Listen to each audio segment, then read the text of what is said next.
शांभवी मुद्रा, तीसरा नेत्र, ओपनिंग ऑफ थर्ड आई। आज हम इस बारे में बात करेंगे। एक बहुत उच्च कोटि के संत हो गए श्यामलाल जी।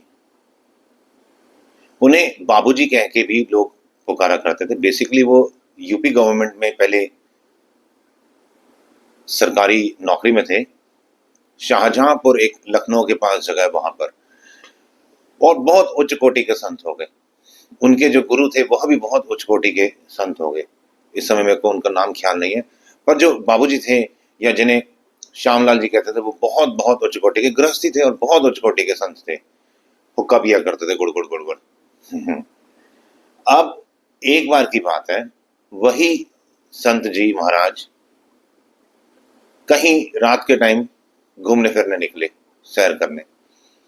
कोई 10, साढ़े 10, 11 बजे का टाइम होगा, और सैर करते करते वो जंगल, उनके शाहजहांपुर, अगर आपने किसी ने अगर देखा हो शाहजहांपुर, तो उसके चारों ओर काफी आज भी हरियाली है और काफी जंगल टाइप एरिया है।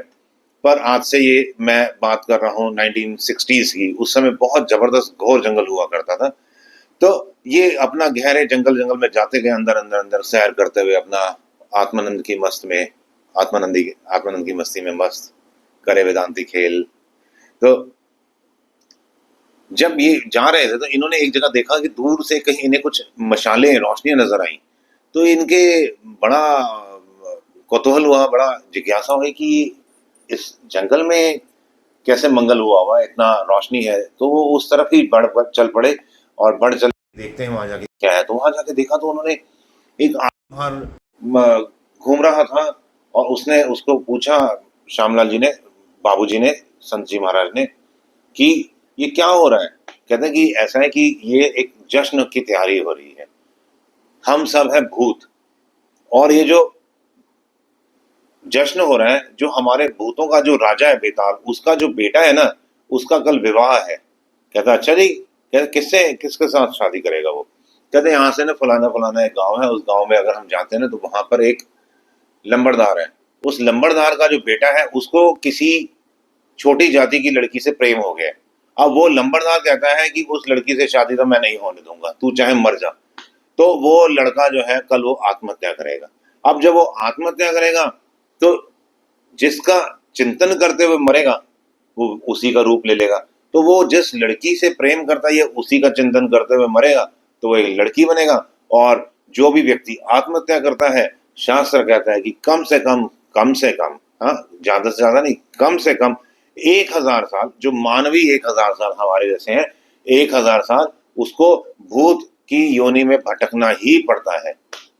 एक राणे वाले संत की भी मैं किसी दिन आपको बात बताऊंगा, एकदम सत्य घटना है। और जहां मैं रहता हूं हमारे पड़ोस में एक व्यक्ति ने वो घटना देखी भी थी। मैं किसी और दिन वो वाली बात बताऊंगा। संत ईश्वर दास जी महाराज पंजाब में एक राणे वाले संत हो गए, बहुत उच्च कोटि के संत हो गए। सुलेमान प्रेत की कथा। अब यहाँ पर क्या हुआ, ये इसने कहा कि वो जैसे ही लड़की बनेगा और भूतनी बन जाएगा, हम उसको पकड़ के यहाँ ले आएंगे। वो लंबरदार की बेटा अब बेटी हो गई, और ये बेताल का बेटा, ऊंचे लोगों की ऊंची जगह पर शादी होगी। तो श्यामदास जी ने वो पूरे पंडाल का चक्कर काटा, और वहां पर देखा बड़े बड़े शामियाने लगे हुए हैं, बहुत बड़े बड़े पतीले हैं जिसमें बिरयानी बन रही है ना, जो जो हो सकता है आप समझते चलो। एनीहाउ ये वापस चल दिया श्यामदास जी महाराज हमारे। ये मैंने पहले श्यामलाल जी बोला था, श्यामलाल नहीं, श्यामदास जी था, मैं अब करेक्ट कर रहा हूं अपने आप को। तो जो श्यामदास जी महाराज जब वापस आए तो उन्होंने पता किया अपना कि वो जो गांव बता रहा था ना वो भूत, वो कौन सा गांव है। उस गांव में पहुंचे, रात को तकरीबन 1:30-2 बजे जाके घर को नॉक किया। वो लंबरदार बाहर निकला, उसके नौकर आए बाहर। तो उन्होंने जैसे ही देखा कि बाबूजी आए, वो सब चरणों में लेट गए। तो उन्होंने पूछा कि भाई क्या हाल है। अंदर लेके गए, उन्होंने आदर सत्कार किया गुरु जी का, श्यामदास जी महाराज का, जिन्हें को सब बाबूजी कहते थे। उन्होंने जब वहां पर गए अंदर तो बैठे, बातचीत की। तो इन्होंने कहा, श्यामदास जी महाराज ने उस लंबरदार को, कि बेटा कहाँ है। कहता वो तो ऊपर। और उसने सारी बात बता डाली जो बात भूत ने बताई थी। कहते कि मैं मिलना चाहता हूँ बेटे से, मैं इसीलिए आया हूँ। कहते अच्छा जी। तो लेके आए बेटे को नीचे कि भाई गुरुजी आए हैं, मिलिए। तो उन्होंने कहा सबको कि तुम हट जाओ यहाँ से सारे, उस एकांत कर दो, बस मैं और आपका सुपुत्र ही रहेंगे इस स्थान पर और कोई नहीं होगा। तो गुरु ने कहा अपने इस लंबड़दार के बेटे को, श्यामदास जी महाराज ने, कि मैं तेरे को एक मंत्र देने वाला हूं, तूने कल आत्महत्या करनी है तो कर आत्महत्या, क्योंकि तेरा वो तरतीब प्रारब्ध है वो होके ही रहेगी। पर मैं तो कभी एक मंत्र दे रहा हूँ जिसको तू गुरु दीक्षा मान, गुरु मंत्र मान ले।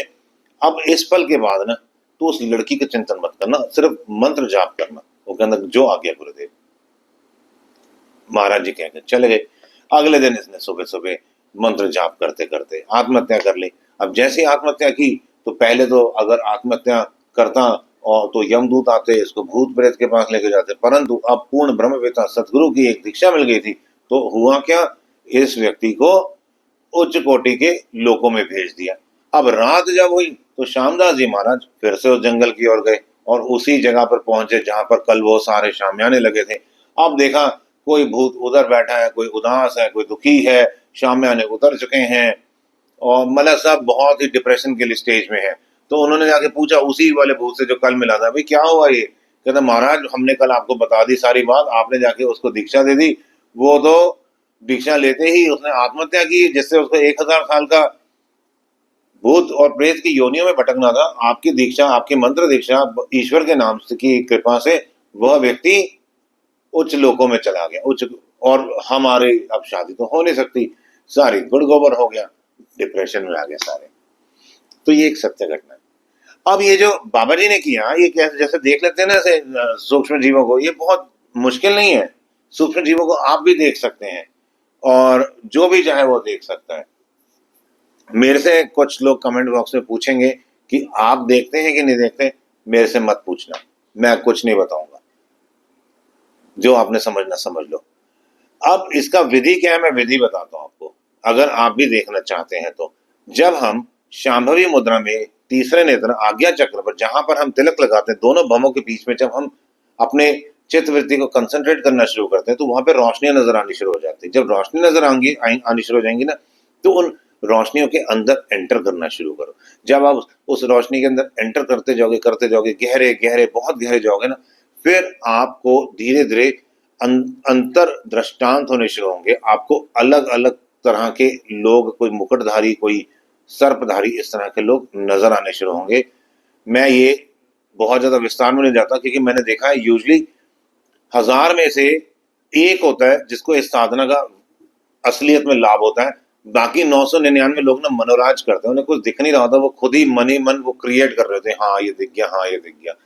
और फिर उसके बाद हो सकता है फिर वो ऐसे आकाश में भी देख के ऐसे हेलुसिनाइज करें जो कुछ है नहीं और उनको लगे हाँ हाँ मैंने देख लिया। तो इस तरह से मूर्ख नहीं बनना, साधना जो है उसको सीरियसली करना, और उसके जो जब कॉन्सिक्वेंसेस आएंगे, उसका जब फल आएगा, वो फल कभी किसी को बताते नहीं है। और अपना जब आपको वो दृष्टांत होने शुरू हो जाएंगे विभिन्न मुकुटधारियों के या यक्ष गंधर्व देवी देवताओं के, जब दर्शन होने शुरू हो जाएंगे, तो उसके बाद क्या होगा, आपको धीरे धीरे बाहर भी नजर आने शुरू हो जाएंगे, खुली आंख में भी। और एक चीज का ध्यान रखना, महिलाओं को महिला लोग ही नजर आएंगे और पुरुष को पुरुष लोग ही नजर आते हैं। अगर पुरुष को महिला नजर आती है या महिला को पुरुष नजर आता है तो वो बहुत उच्च कोटि की साधनाएं हो जाती हैं। कम से कम अंतर दृष्टांत में तो हो सकता है चलो फिर भी नजर आ जाए, बाहर के दृष्टांत में खुली आंख में तो हर हाल में हमें पुरुष को पुरुष और महिला को महिलाएं नजर आएगा। जब तक एक बहुत अच्छी स्थिति नहीं होगी तब तक अपोजिट सेक्स वाला बंदा नजर नहीं आता। तो इस तरह से साधना करो और लाभ लो। जय श्री राम।